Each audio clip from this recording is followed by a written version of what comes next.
En la mañana de hoy le presentamos a los legisladores de la coalición las líneas generales del presupuesto nacional.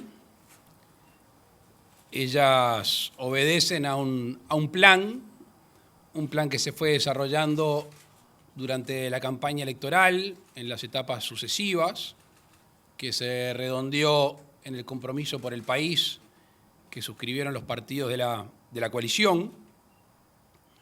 Un plan que se empezó a llevar adelante apenas empezó el gobierno, aún ante el surgimiento de la pandemia. Obviamente, ustedes lo han vivido con nosotros en esta mesa, en muchos lugares, que la atención principal fue y es la salud de los uruguayos. Sin perjuicio de ello, se siguió trabajando en el plan, un plan de reactivación económica que contó con decretos, que contó con leyes, un plan que tuvo a la ley de urgente consideración como un compromiso de campaña, que se votó por la coalición e inclusive el Frente Amplio acompañó algunos de sus artículos, y ahora sigue con la ley de presupuesto.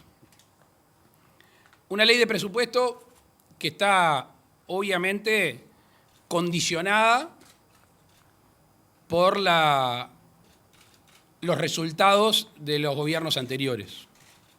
Y ojo, y queremos aclarar que esto no es una excusa.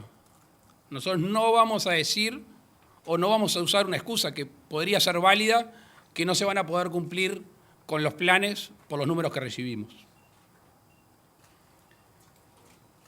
El presupuesto nacional habla de ingresos y de egresos. Y sabemos que los ingresos provienen del bolsillo de los uruguayos.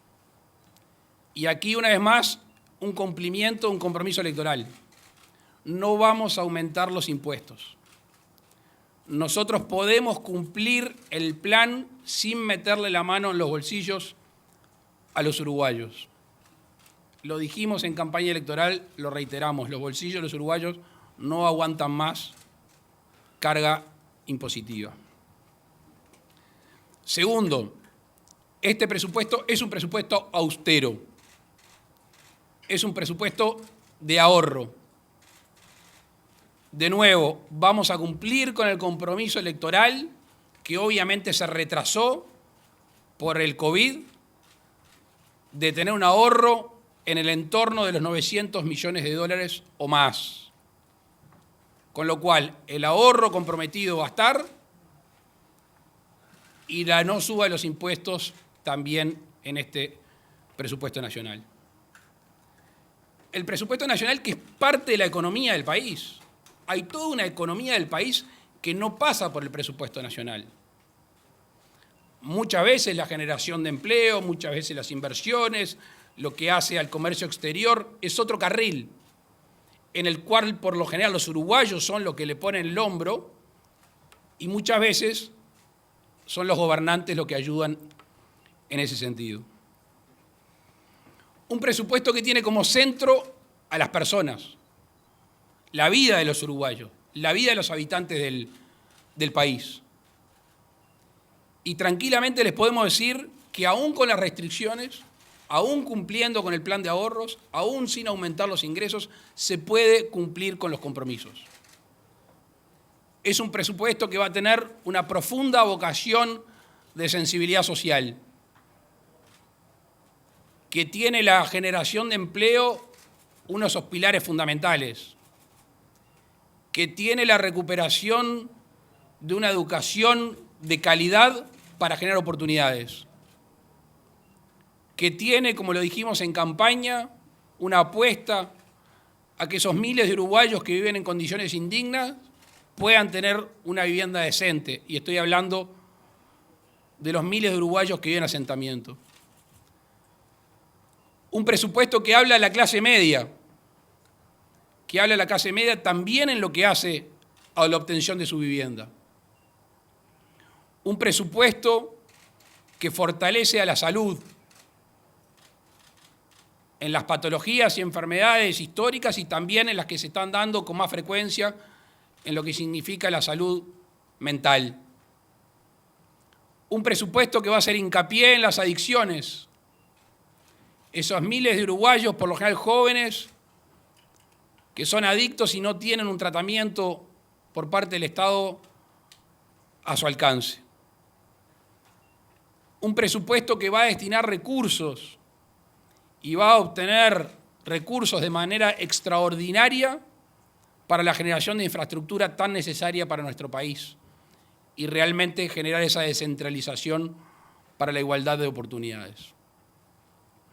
Por eso es un presupuesto realista y optimista, las dos cosas. Como somos optimistas, el presupuesto realista nos genera eso. Estamos convencidos de que si generamos esos ahorros en los primeros tiempos, los números a los cuales se puede referir Azucena y Lito con mayor precisión van a ser números que nos autoimponemos y que le debemos a los uruguayos, y estoy hablando básicamente del déficit y estoy hablando básicamente de la inflación, que van a tener una caída importante si cumplimos con nuestro programa, y al mismo tiempo esa parte del Uruguay que no va a ver su economía tocada porque nos tenemos que recuperar más ingresos. Es un presupuesto equilibrado, es un presupuesto realista, es un presupuesto de acuerdo al plan. ¿Y por qué insisto en el concepto de plan? Porque hay un elemento en la vida de todos los uruguayos, y a veces se profundiza en la economía, que es la confianza. Cumplir lo pactado, cumplir lo comprometido. Y esa confianza es la que buscamos generar dentro de nuestras fronteras para que aquel que invierte unos pocos pesos o el gran inversor diga, vale la pena porque yo confío en el camino que me han trazado y están cumpliendo. Y también en el concierto internacional, para que el Uruguay sea, como lo hemos dicho, receptor de habitantes y receptor de inversiones. Vamos a tener, dicho sea de paso, una política muy agresiva con respecto al comercio exterior. Estos días habrán escuchado voces desde la Unión Europea respecto a la firma del tratado con el Mercosur. Nosotros obviamente vamos a hacer nuestro trabajo para que así sea, pero tampoco nos enamoramos de los tratados de libre comercio. Sí nos enamoramos de tratar de colocar nuestros productos sin aranceles. Será con tratado de libre comercio, será mediante cuotas, será mediante otras negociaciones, pero allí es que el Uruguay va a agrandar su comercio exterior. Concluyendo, una primera presentación de las líneas presupuestales. Aprovecho a agradecerle al equipo económico, al equipo de la OPP, a todos los ministerios que han detectado en sus oficinas, en su inciso, gastos donde se puede ahorrar. Ayer un canal de aire hacía una presentación acerca de algunos ahorros que se están haciendo en la administración pública. Eso es una muestra, una pequeña muestra de cómo de alguna manera lo que denunciamos en campaña del mal uso de los fondos públicos se estaba dando. Y por último, en los próximos días van a tener noticias de las auditorías que hemos comenzado, algunas ya con resultado y otras en trámite que tendrán sus resultados y veremos las derivaciones, dependiendo si hay irregularidades, desprolijidades, ilegalidades, cuál va a ser el rumbo que tome en los futuros días. Les agradezco y, como siempre, quedamos abiertos a preguntas. Les recordamos a nuestros colegas identificarse con nombre y medio al cual representan. Buenas tardes para todos. Matías Garro de Radio Universal, por aquí. Les quería consultar si se tuvo en cuenta el pedido del senador Guido Manini Ríos de aumentar los salarios en las Fuerzas Armadas y relacionado con ello si se está contemplando realizar algún tipo de modificación en lo que se conoce comúnmente como la caja militar. Muchas gracias. Sobre el segundo punto, y me alegro me lo hayas preguntado porque gran parte también de este plan hace a la reforma de la seguridad social. que me alegro porque tendría que haberlo dicho al principio. Hay una comisión multipartidaria trabajando en ese sentido y va a tratar no solo del sistema general, sino que va a abordar a los subsistemas seguramente. Con respecto a la retribución de los funcionarios públicos que menos ganan, en este caso los soldados, es un compromiso asumido en el compromiso por el país. Y hoy no es el día para decir cifras y números, pero ante tu pregunta no la puedo esquivar y sí va a haber un aumento en ese sector. ¿Qué tal? Buenas tardes. Gustavo Guisulfo de Radio Uruguay. Tiene que ver un poco con la cuestión del ahorro en la administración pública, donde seguramente la reducción de la plantilla de personal va a ser importante. Se ha hablado de la cantidad de más de vínculos con el Estado en estos últimos tiempos. Yo le quería consultar a este respecto qué monto de dinero supone la reducción de la plantilla pública, cuántos puestos de trabajo supondrían, se perderían en ese sentido con esa medida, y cuál va a ser el criterio para decidir quiénes serán los cesados, además de consultarles si se ofrece alguna alternativa justamente para estos futuros desocupados. A ver, la reducción de la plantilla primariamente va por el no llenado de vacantes. O sea, no son futuros desocupados. Es gente que va a dejar de ingresar al Estado, no es que estaba en el Estado y de alguna manera se los sacó de la función pública. Por otro lado, estamos pensando con la Oficina Nacional de Servicio Civil algunos estímulos en lo que hace a la posibilidad de una excedencia. Cuando tengamos redondeado ese tema, con mucho gusto se lo vamos a decir. Las áreas sensibles no se van a tocar. O sea, en Uruguay no va a faltar una ambulancia.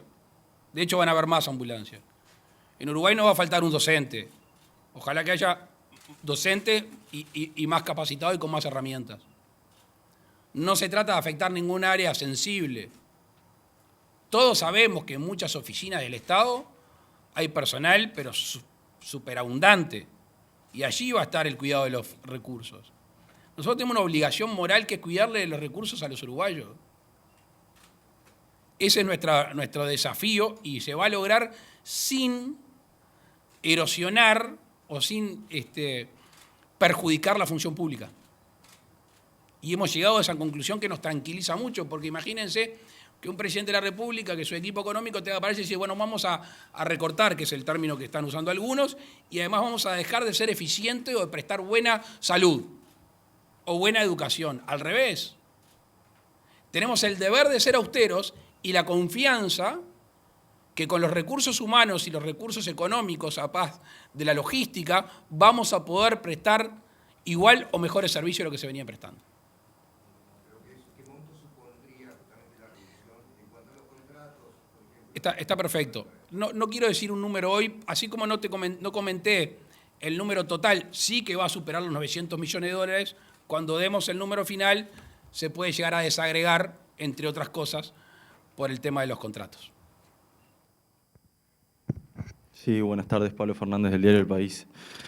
Consultarle por el presupuesto para la educación, que ha sido una de las prioridades fijadas, y a nivel global, algunos legisladores y algunos integrantes del gobierno también han comentado la posibilidad de que por la incertidumbre mundial, la inestabilidad local, la posibilidad de que el presupuesto sea revisado en el 2021 con la rendición de cuentas, si eso efectivamente se va a hacer así, y en el caso de hacerlo, ¿cómo pretenden llevarlo adelante? Hoy temprano, cuando me tocó dirigirme a los legisladores, dije, mire, yo me pongo en el lugar de ustedes. Yo fui diputado 15 años por el departamento de Canelones y 5 años senador. Sobre todo en mi época de diputado, yo iba con mi carpetita de lo que necesitaba mi departamento. Esa es la batalla que yo estaba obligado a dar por los ciudadanos. Y al mismo tiempo, esta coalición que tiene distintos partidos políticos. Y además, ministros de distintos partidos políticos en las distintas carteras. Llegar a amalgamar todo eso no es un ejercicio fácil, pero es posible. Estoy convencido de que el ánimo que reinaba hoy es ese. Uno tiene que hacer un presupuesto quinquenal, que es el que vamos a hacer. si las proyecciones se cumplen, podemos tomar las rendiciones de cuentas para generar determinadas variaciones. Estamos abiertos a eso, porque el mundo es muy dinámico. Es más, estamos haciendo un presupuesto, una ley presupuestal en medio de una pandemia. La incertidumbre, si es mayor en el mundo normal con la vertiginosidad que anda, imagínense con la agregada de una pandemia. Pero el presupuesto es quinquenal. Las rendiciones de cuentas, ojalá que nos permitan generar determinados estímulos, donde hoy quizá que no se puede hacer con tanta profundidad. ¿La parte, perdón?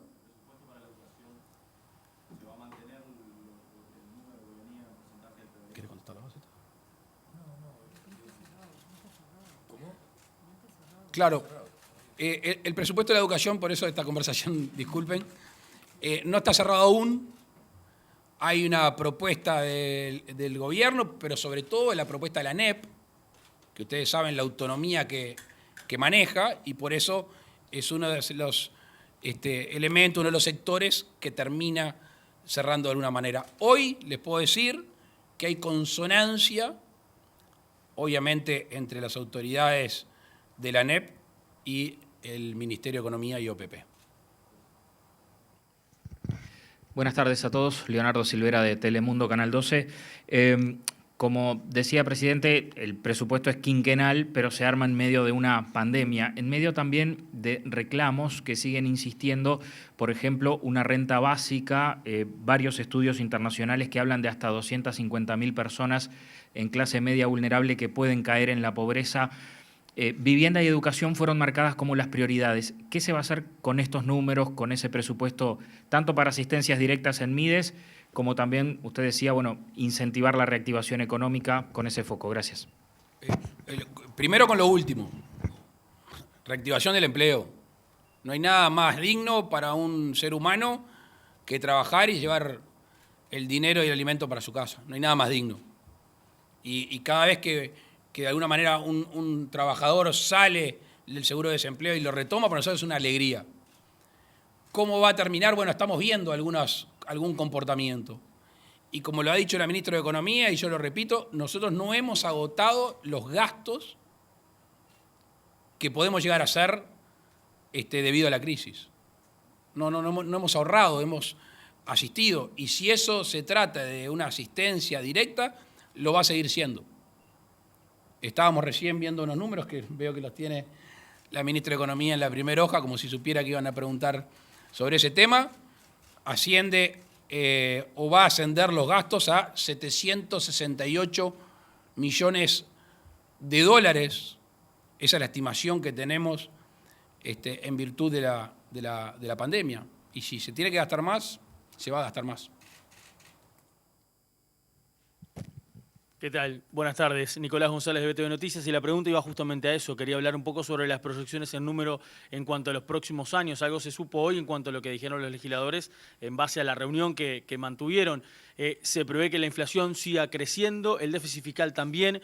¿Cuáles son los números que se proyectan y cómo son las perspectivas para el próximo año? Porque el ahorro previsto, según lo que manifestaron hoy al mediodía, de 900 millones de dólares empieza en 2021.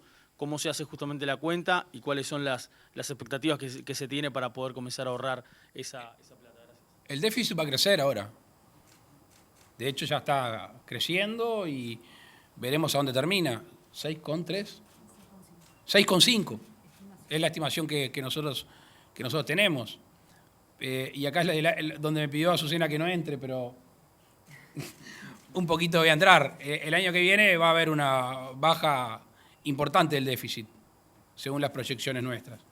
Y así sucesivamente hasta el fin del gobierno, que lo tenemos situado en el 2,5. Me están corrigiendo, que los números fiscales los puedo decir, decilos tú. Muy buenas tardes. El comentario del señor presidente de no compartir los números en detalle se refería a los números inflacionarios, porque en el día de mañana hay una discusión en el ámbito del Comité Macroeconómico, Banco Central, Ministerio de Economía y Finanzas. En ese comité se van a discutir cuál es la trayectoria de inflación para los próximos años. De cualquier manera, el equipo económico viene trabajando el tema de cuál es la evolución de los precios para adelante, y lo que hoy bien claro podemos afirmar, como decía el señor presidente, es que el escenario base para nosotros es de una inflación cayendo a lo largo de este periodo. El presidente del Banco Central ha sido bien claro en decir la inflación tiene que ir a niveles regionales e internacionales. Lo graficó muy claramente al decir tenemos que dejar de jugar en la cancha chica, tenemos que pasar a la cancha grande. Y eso es el escenario en términos de inflación que estamos suponiendo. En materia de actividad, la caída para este año la esperamos en el entorno de 3,5%, que es la cifra que básicamente veníamos manejando. Y el otro supuesto grande que hemos realizado es en materia de mercado laboral. Y ahí lo importante, y como decía el presidente, el foco de nuestra política económica está en el aumento del empleo. Por lo tanto, nuestro escenario base es de recuperación de empleo. Con estos escenarios de actividad, de precios y de empleo, terminamos con un deterioro este año del déficit fiscal producto de la pandemia. Este año terminaríamos con 6,5% de déficit fiscal. Y luego, en la medida que se implementa, como dice el señor presidente, el plan de ahorro que teníamos pensado para el 20 se traslada al 21, esa mejor gestión nos permite llegar a un resultado estimado de 4,1% del producto. Hay una mejora significativa en el resultado fiscal a partir del 21. El plan de mejora fiscal empieza a implementarse a partir del 21, ya que fue postergado por la situación de pandemia. En el 2020, como dijo el señor presidente, no hemos escatimado ni vamos a escatimar ningún recurso para atender la pandemia. La cifra de los 768 millones de dólares que mencionaba el presidente se refieren a los gastos estimados en el Fondo Coronavirus. Esto es una proyección para todo el año 2020. Proyección que en buena parte tiene su impacto fiscalmente, y por eso es que el 2020 termina con un déficit, o estimamos que el déficit termina en 6,5% del producto. A partir del 21 se implementa entonces la mejora fiscal. Estimamos un déficit de 4,1 y luego el déficit va gradualmente mejorando en este escenario de más actividad económica, un gasto que básicamente se mantiene constante, pero el producto aumenta hasta llegar en el 2024 a 2,5% del producto. Las autoridades reciben las dos últimas preguntas. José María Caraballo, de TV Ciudad. En julio, y pregunta que tiene que ver con números también, la CEPAL emitió un informe donde asegura que nuestro país es uno de los países que menos esfuerzos ha realizado para evitar el crecimiento de la pobreza extrema y también algunas cuestiones vinculadas al coronavirus. En ese marco, quiero aprovechar para preguntarle, usted, presidente, dijo que la CEPAL se equivoca. ¿Por qué entiende que el organismo se equivoca? Y aprovecho para preguntar también por la marcha del Fondo Coronavirus, ¿cuánto se ha recaudado y cómo se ha distribuido? Y si me permite una yapa también, usted habló de auditorías. La yapa va. No se van a enojar, no creo. Habló de auditorías. Permiso, usted lo dijo. A propósito de ese tema, ¿en qué áreas, qué nos puede adelantar a propósito de estas auditorías? Sobre lo último, en los próximos días van a tener novedades.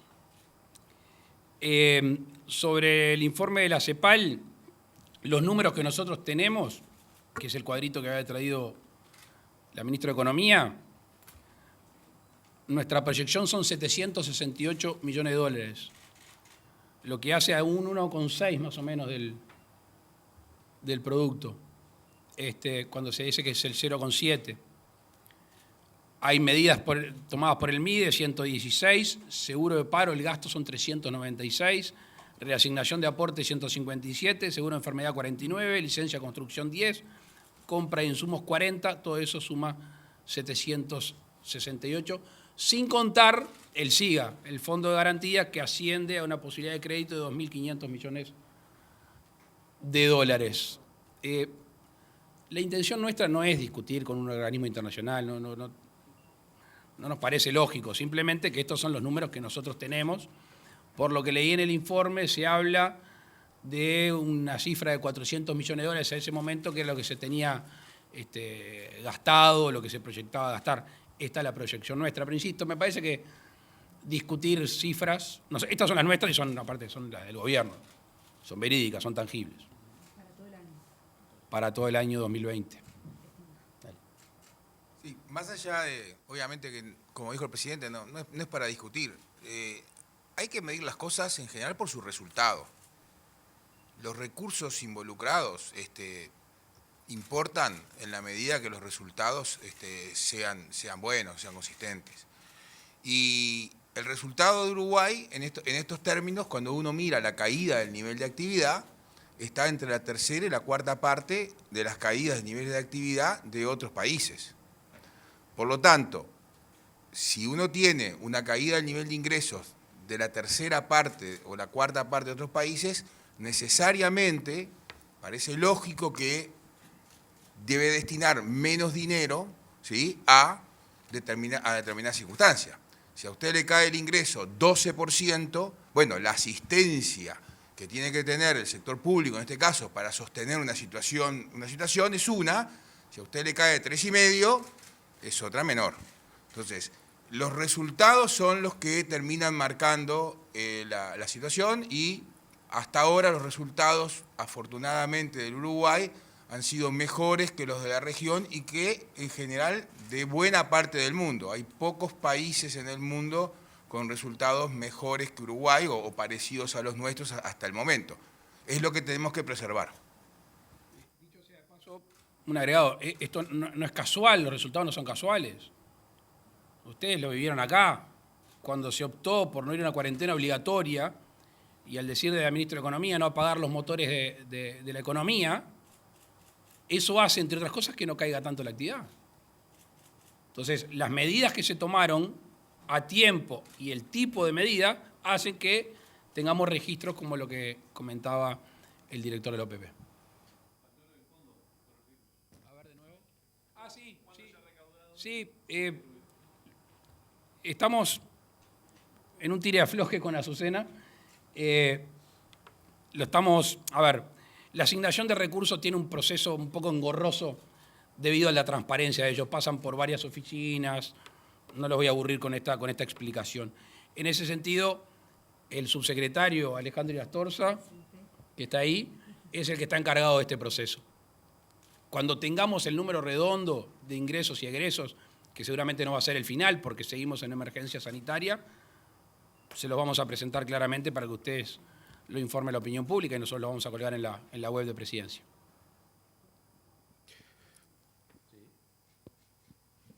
Por ley, la ley del Fondo Coronavirus, hay un artículo por el cual se realiza una rendición de cuentas una vez que se termina la emergencia sanitaria. En ese periodo se va a presentar el detalle de todos los números. Básicamente lo que tenemos hasta ahora es la mitad de lo que el presidente anunció como estimado para todo el año, que son los 768 millones de dólares. Por otra parte, desde el punto de vista del registro fiscal, o sea, cuánto impacta en el déficit fiscal los gastos por COVID, todos los meses, cuando el Ministerio de Economía y Finanzas publica el detalle de los gastos fiscales, está el detalle de lo que corresponde al COVID. Y básicamente también hasta el mes de junio, el acumulado son unos 250 millones de dólares. Digo básicamente porque estrictamente el fondo coronavirus, no todo el fondo coronavirus va a impactar en el déficit fiscal, porque hay algunos ingresos que son extraordinarios. Pero digo que de esa manera también se puede ir haciendo un seguimiento mes a mes de cómo va evolucionando los gastos relacionados con la pandemia. Por aquí Daniel Rodríguez de Subrayado Canal 10. Quería preguntar por unos compromisos de campaña y cómo se pueden reflejar en el presupuesto. Me voy a uno de 2014, que es el 1% del PBI para ciencia y tecnología, algo que ha estado en boga y en la discusión en los últimos tiempos. Preguntar si va a haber una remuneración especial para los docentes que trabajen en centros de contexto crítico, que eso también se manejó en campaña electoral, y si en los liceos modelo que están contemplados en el compromiso de la coalición se van a reflejar en el presupuesto en cuanto a obras a concretar en este periodo. No me quiero sacar el lazo con la pezuña, pero sobre las últimas dos preguntas, sobre todo la última, en el presupuesto de la educación, ahí van a tener la respuesta. Es lo que nos mueve, es lo que nos inspira y es un compromiso a seguir.